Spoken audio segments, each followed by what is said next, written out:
I'll turn the mic on and it worked much better. Minor details there. Thank you all for being patient as we got started today. We have a couple of folks that are absent. Unfortunately, Chair Kincannon is under the weather and asked me to fill in for her, so I am doing that. But it looks like everyone else has made it or will be back in shortly, so we will get started. I want to start first with the most important things, and that is to thank our staff for all the work they've done for us this year. You guys have been incredible. Fran obviously keeps us organized and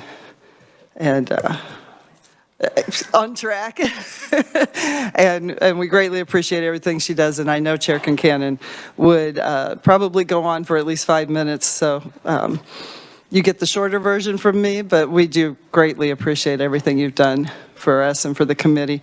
And Jesse with the revisor's office, and Connor, I believe you just kind of, I'm trying to see who's here. Natalie is now here, and our wonderful, wonderful tech guy who, that's why we're good, Amani. So yeah, I think we can all clap for him because he keeps us all going and organized. So thank you all for helping us function and make it all work. I don't know if the general public knows how much the staff behind the scenes really does keep us all going in the same direction. We're all running around on different committees and they keep us focused. So committee, if you have your computer and you want to pull it up, or if you have papers, if you could pull up Senate Bill 12. Or look at Senate Bill 12. And Jesse, if you would be so kind as to give us a brief review in case we've forgotten where we're at on that. Sure. Thank you, Madam Vice Chair. Senate Bill 12 is the bill from the Senate side that requires the Kansas Department for Children and Families to implement performance-based contracts. So this would be a new section of law that evidence-based prevention and early intervention services provided by the department to families who are at risk or currently have a child that are in out-of-home care or awaiting adoption. Implement these contracts when contracting with services for these families. There are timelines in regards to implementing the plan to implement this type of criteria for their contracts moving forward, and that would be in 2023, and then an update for continued progress through 2024.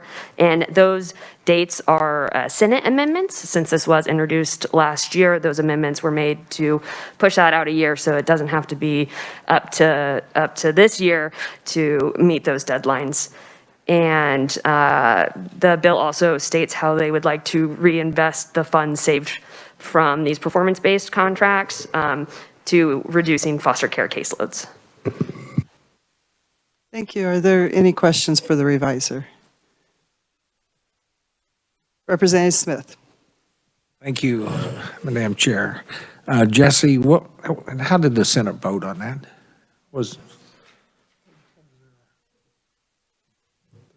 Yes, Representative. Let me look that up real quick.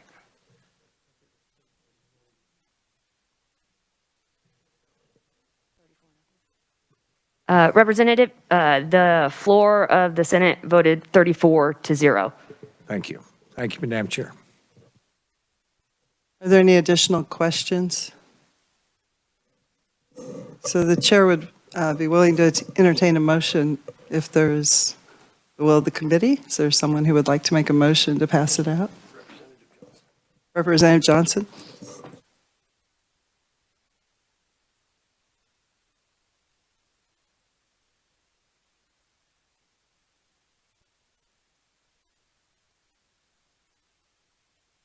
Is there a second?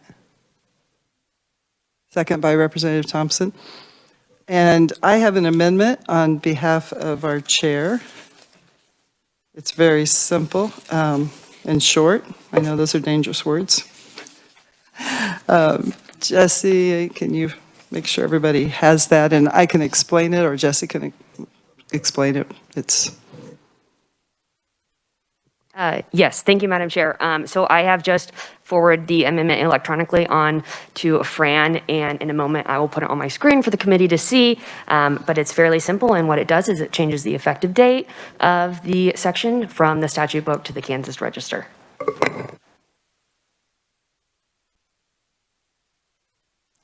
Anybody want the explanation of what that really does? Representative Helmer would like to know the difference between the two dates of what we're doing there.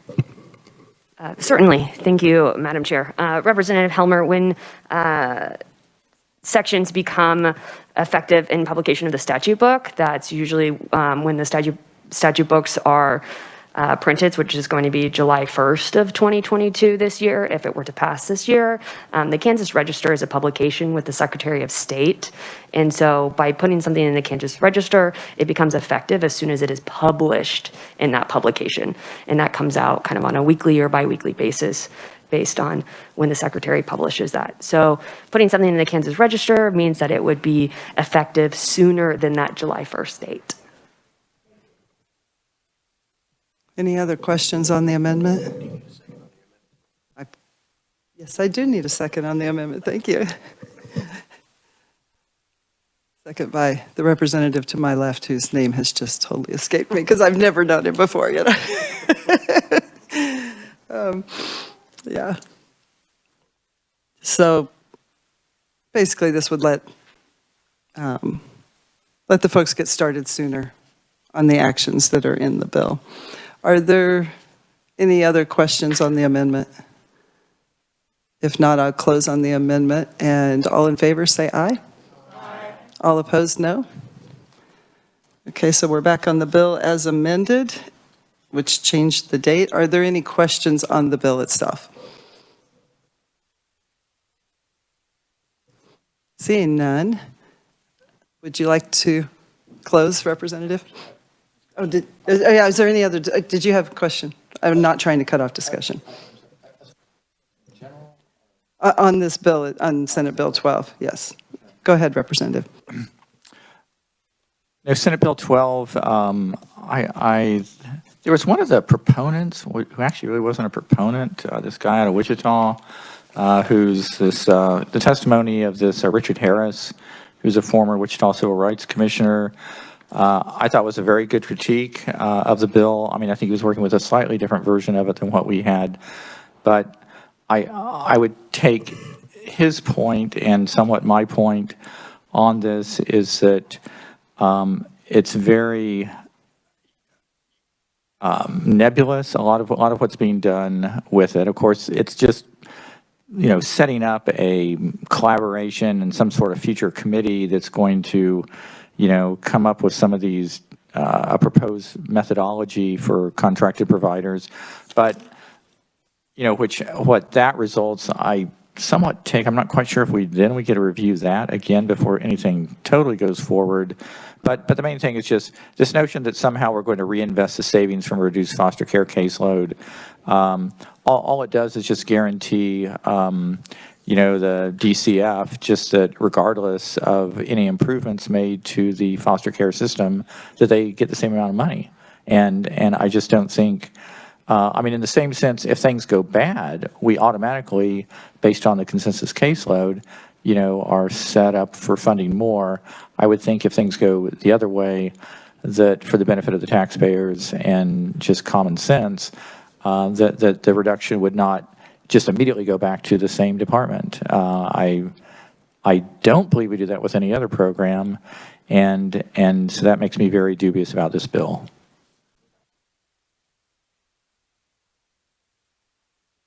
Anyone else have any comments? So I will add that I might be mistaken, but I think, yes, I'm sorry, go ahead. There were no opponents. The only neutral I found was DCF over on the Senate side, but I don't believe they testified in the House. As I was reviewing this, it was all proponents. I'll say that I don't know if we would save money. I know often we like to use that as our reason. Perhaps we would have better outcomes because we would look into it a little more thoroughly. It may be that this bill simply becomes a vehicle for us to work together with the Senate on some issues if we don't feel that the bill needs to pass on the floor. I am not certain on that aspect of it. So if there's no other questions or discussion, would you like to close? I close on my motion. All those in favor of passing out Senate Bill 12 favorable for passage, please say aye. Aye. All opposed? The bill passes and will be reported favorably. If you could now take out, I'll find the number in a second. 276. Thank you. SB 276, which we heard just a couple of days ago, so it's probably very fresh in your mind, but Jesse, if you would briefly review it for us, we'd appreciate it. Thank you, Madam Chair. Senate Bill 276 is what would establish certain considerations for parents or other individuals who are blind when it comes to family law actions, adoptions, guardianships, and sync actions. So it has the definitions for blind or blindness, for a family foster home, and for supportive parenting services.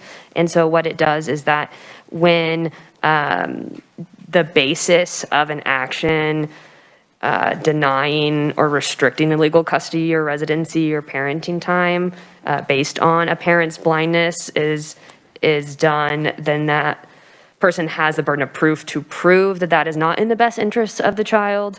And so then the blind parent would have the opportunity to present evidence against that allegation, and the court has the opportunity to issue an order requiring supportive parenting services being implemented in order to, give legal custody, residency, or parenting time to the blind parent. And then that is also kind of the same process when it comes to the sync code, adoptions and guardianships, and family foster home licensures as well. Thank you. Are there any questions for the reviser about the bill? Seeing none, the chair would be willing to entertain a motion. Madam Chair, I move that the committee rise and pass out Senate Bills 276 favorably for passage. Is there a second? Second. By Representative Johnson. Any discussion?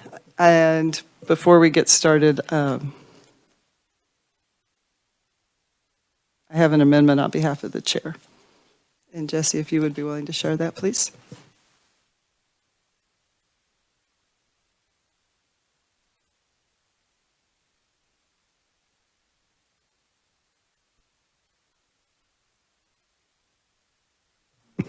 Thank you, Madam Chair. The amendment is being passed out because it is quite a few more pages than the last one.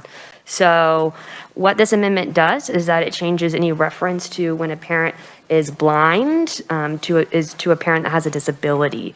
And so that would change the process for this for any parent who has a disability in regards to the process that they would go to if the basis of the allegation was based on that the parent has a disability. And so this also deletes the definition for blind or blindness, since that's no longer the permanent trait or the salient trait of the parent who is the subject of this process in this bill.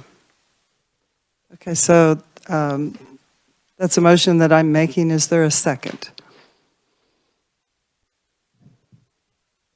Second by Representative Vaughn. And is there discussion? Representative Mosher. Thank you, Madam Chair. Are the eligible disabilities listed somewhere in the bill? Because the original bill, I think, just addressed blindness, and then we had the conversation about disabilities being added, and just curious. Thank you. That's a good question, and if the reviser knows the answer, I would be happy to have you. Thank you, Madam Chair. Representative Mosher, the bill does not have a definition for disability, but I can look through the sync code real quick to see if there's an existing definition for the sync code or any other definitions in the statutes and try to get back to the committee. Thank you. I'll add while she's looking that I believe there was a conferee that had this concern and wanted us to address it, and that was the reason that the amendment was proposed. Yeah, yeah. Representative Penn. Thank you, Madam Chair. I appreciate the amendment. I've looked through it. In a different committee, we had a conversation about the Sandhill plum, and there were some amendments brought to it as far as it being the state fruit. And part of the conversation in that committee meeting was honoring and respecting the thrust of the bill as originally brought by the proponents at that time. There's a little of that in my comment as well. But the other side of it is if we don't have any granularity on what these disabilities may be, could it be a mental disability? Because I would have grave concern allowing this amendment to pass if it includes perhaps something like a bipolar disorder that would put a child in a certain situation, if that's encompassing here as well, because that is a very volatile situation. I think that the committee would really have to discuss it a little bit further than allowing a blanket amendment to encapsulate all of those types of things. I think that this particular amendment will probably render a little bit more discussion along those lines, so I would not be in favor of this amendment. Thank you. Representative Helmer. Thank you, Madam.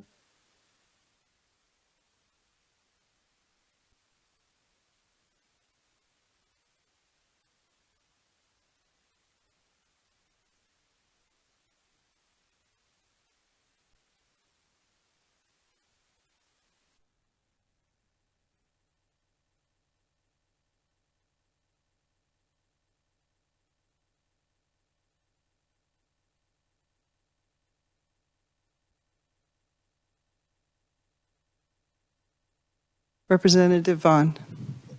Thank you, Madam Chair. And just to clarify, I'm thinking that in terms of the disabilities, it's just saying that they're not automatically disqualified due to the fact that they have a disability, but that, if they're seeking treatment and that, it's not determined that that disability impairs their ability to be a successful adoptive or foster parent, that then they would then be eligible. But I think this would just ensure that they're not discriminated against because they have a disability, and that if they are in fact capable of taking care of a child, that they're still considered for the ability to be a foster adoptive parent. And Jesse, you may correct me if I'm wrong, but that was kind of my understanding, and I think that's a good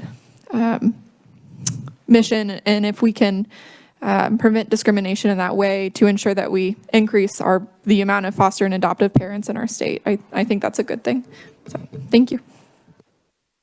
Representative Howe, unless you would like, or Hoy, excuse me, unless you want Jesse do you have an answer for us yet?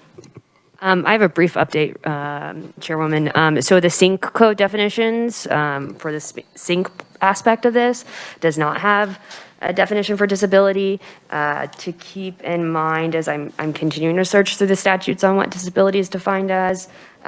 Disability just generally would mean a physical or mental condition that limits a person's movements, senses, or activities.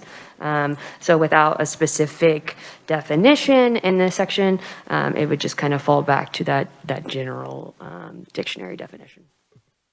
Representative Hoy. Thank you, Madam Chair.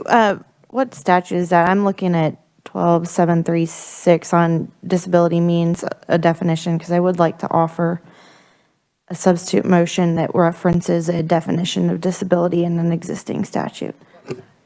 This one's 12-736.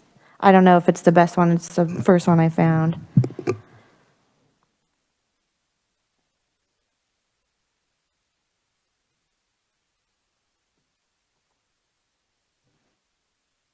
I'm giving them a moment. 12-736. Those of you online who might be listening and not watching, we're researching while we are discussing. So we'll hold for just a moment.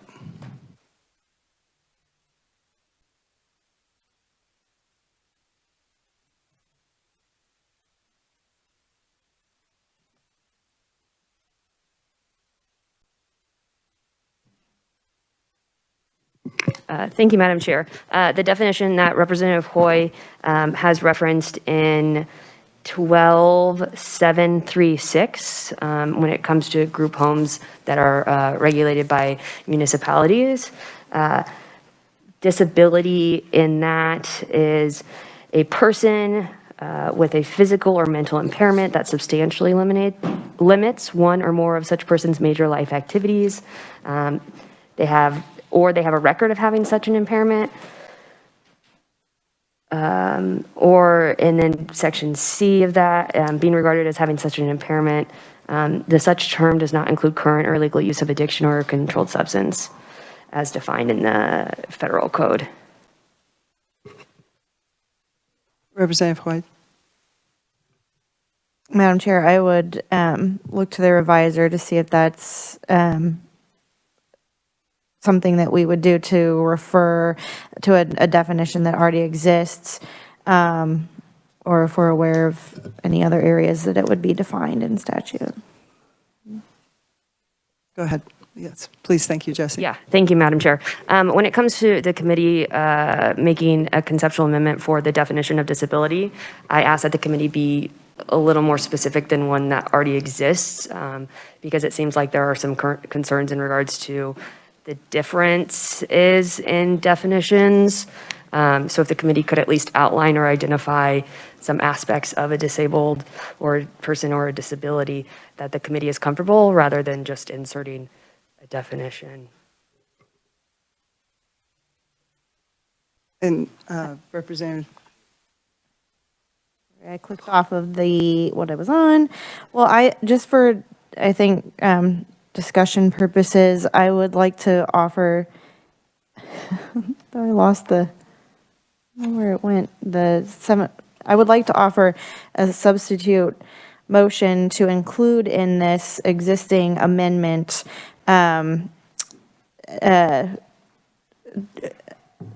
disability as defined by KSA, and I lost the number, Jesse.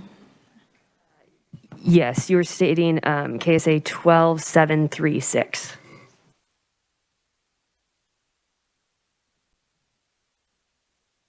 So you've heard there's a substitute motion. Is there a second? For the purpose of discussion, there's a second by the ranking. Further discussion? Representative Vaughn. Thank you, Madam Chair. I think including a definition of disability is a good idea if there are concerns around what that might include. I know that the proposed statute also refers to the Federal American with Disabilities Act, and I wonder if the definition of disability within that act might also be a good option, and wondered if you could read that or share that with the committee as well.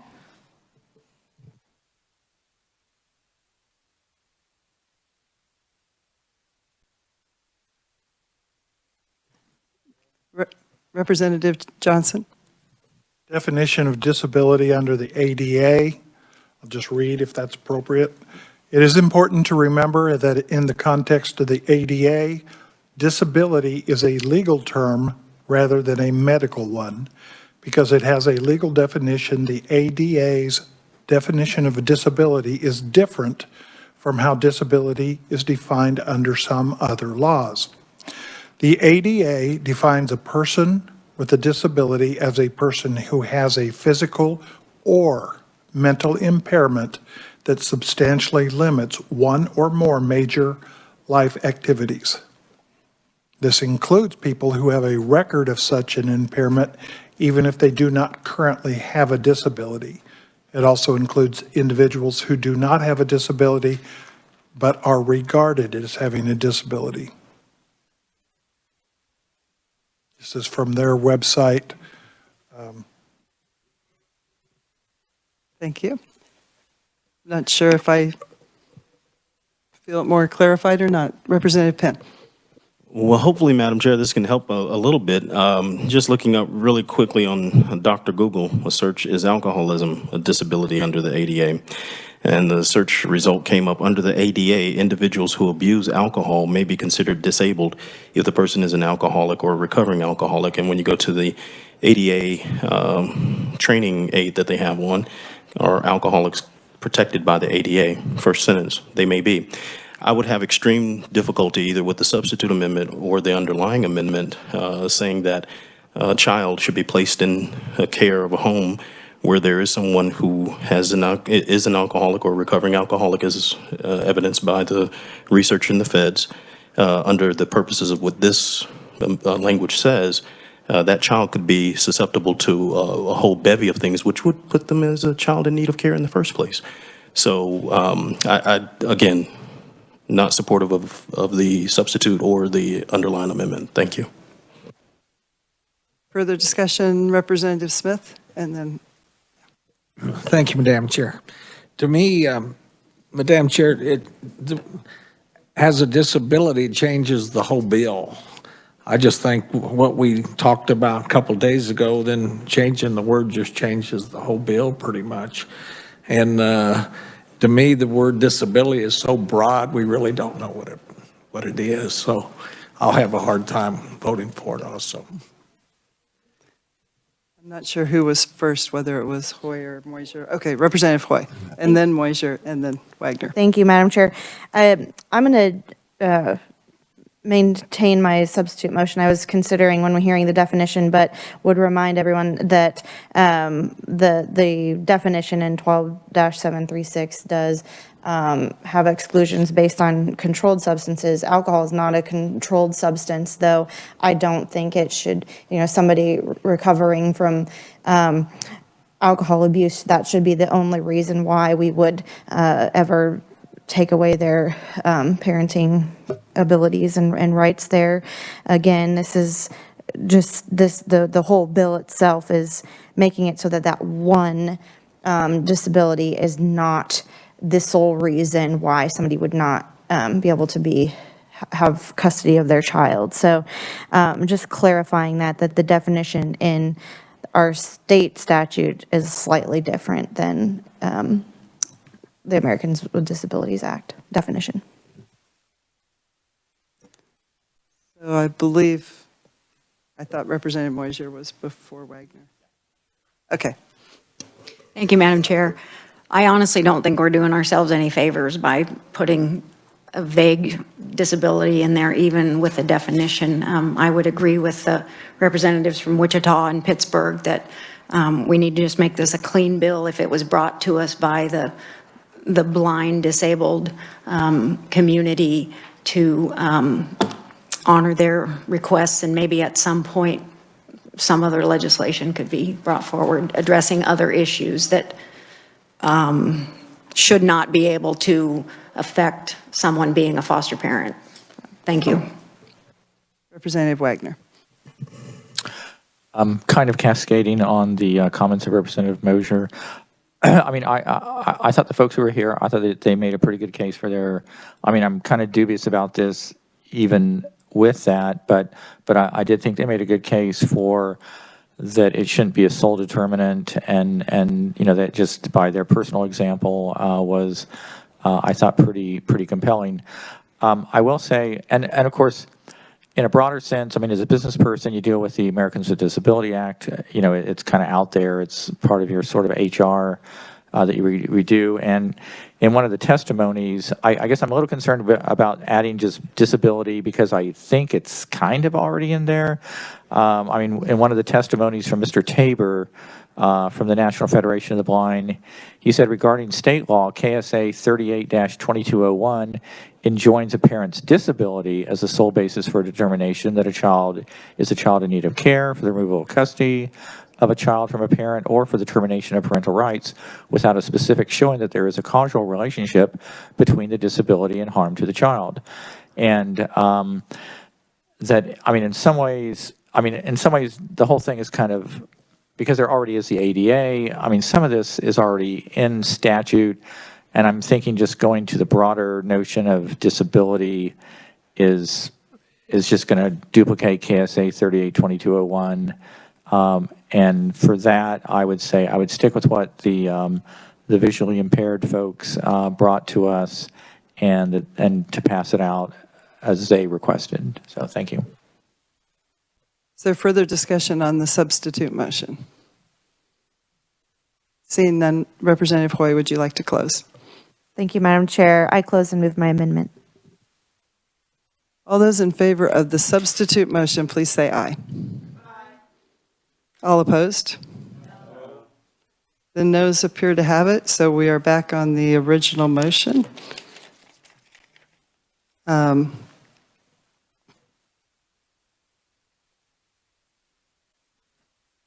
amend. Oh, yeah. Sorry, I was like, what were we back on the original motion for? I kind of got distracted there. Is there any further discussion on the original motion to amend? Seeing none, since I made the motion, I believe. Oh, yes, go ahead, Representative Wagner. Just for point of clarification, the first vote was just on Representative Hoy's notion of having a definition of disability. This new vote is on the amendment, which uses the word disability. That we're still not back to the original bill yet. I mean, we're still on the amendments. That is correct, okay. Yes. Yes. So any further discussion on the motion to amend as originally presented? All those who are in favor of this motion say aye. Aye. All opposed? No. The noes appear to have it, so we are back on the original bill. Is there further discussion on the bill itself? Go ahead, Representative Vaughn. Thank you, Madam Chair. Jesse, I just wanted to clarify, while the amendment discussed failed, are there still certain non-discrimination protections within the sync code as defined under the ADA or others? Yes, Representative Vaughn, that 382202, that specifically states that there should be no discrimination based on disability in the sync code specifically. What this bill does is it not only takes that existing, but it would add that extra part of being able to challenge it. Whether or not that exists in current statute, I can't tell you at the moment. And also when it comes to like the family law or the other actions, I'm not sure whether there are protections when it comes to that. But yeah, specifically when it's sync, there's the statute and the federal law. Okay, that is helpful. Thank you. Thank you, Madam Chair. Representative Ousley. Thank you, Madam Chair. The Senate changed this from publication in the statute book to the Kansas Register, and I'd like to change that back to the statute book from the House position, so I'd make the motion to amend back to the statute book. So there was the motion by Representative Ousley and a second by Representative Hoy. Is there any discussion on making that change? Representative Penn. Thank you, Madam Chair. For the ranking member, what would be the effect of that? If we got back on the bill, has there been amendments or language changed in this bill as it came over Senate Bill 276 already? Have we made any changes on it right now if we concurred and push this out to the floor? Or does changing that send it into a conference? Changing that would send it into a conference so that we could continue the conversation. And in that conference, would it be that we would be adding back on the amendments that just failed? Is that the intent? That's not my intent. My intent is just to continue the conversation with the Senate. Fantastic. Maybe bring it up and make sure that they understand what the discussion here and how it came out. Yes, sir. Well, thank you, Madam Chair. Thank you, Mr. Ranking. I would not be in favor of said amendment. Thank you. Is there further discussion on the amendment? Representative Wagner. Yeah, I would concur with what Representative Penn just said. I mean, I somewhat get the whole thing of changing something, so it goes to some conference committee, but in one sense, I would just say pass it clean. I think we have a decent product from the Senate. I think the folks who made the testimony, I thought they did a good job and made a good case for it, and I would really want to keep it straight. Thank you. Further discussion? Representative Helmer. I agree with both the previous committee people. I agree to go back and just keep it clean. I I think that our presenters, they spent a lot of time and explained everything to us, and we're discombobulating this, adding all of this to it. So I'd like to go back and make it clean and easy to understand and not have this disability. So thank you, Madam Chair. Further discussion? I'll just add that as chair, I've been trying to stay neutral on these various things, but I know as vice chair, I would, if we were in conference, I would be advocating for the House position, which is to not add these amendments in because the committee voted them down. So if this amendment does get on so that this bill can be conferenced, now it could be the Senate decides to simply accept and concur. So it's not a guarantee it goes to conference. They may simply concur as well. Anyone else? So would you like to close? I would, and I would second what the acting chair just spoke of. Not the intent to, avoid this committee's discussion and votes, and will. So with that, I'll close. So you've all heard the motion to amend, to change the date, the effective date. All those in favor say aye. Aye. All those opposed? The chair is in doubt. All those in favor, please raise your right hand. I'll only count one hand. How's that? 1, 2, 3. All right, all those opposed?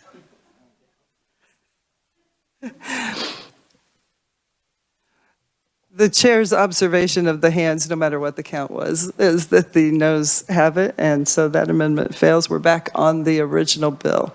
Is there any additional discussion on the bill? Seeing none.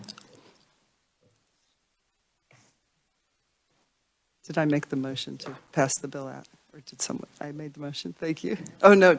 Did you, Representative Johnson, you made the Penn made the original motion. Excuse me. The two bills are getting confused in my mind here and what we did. Representative Penn, would you like to close, please?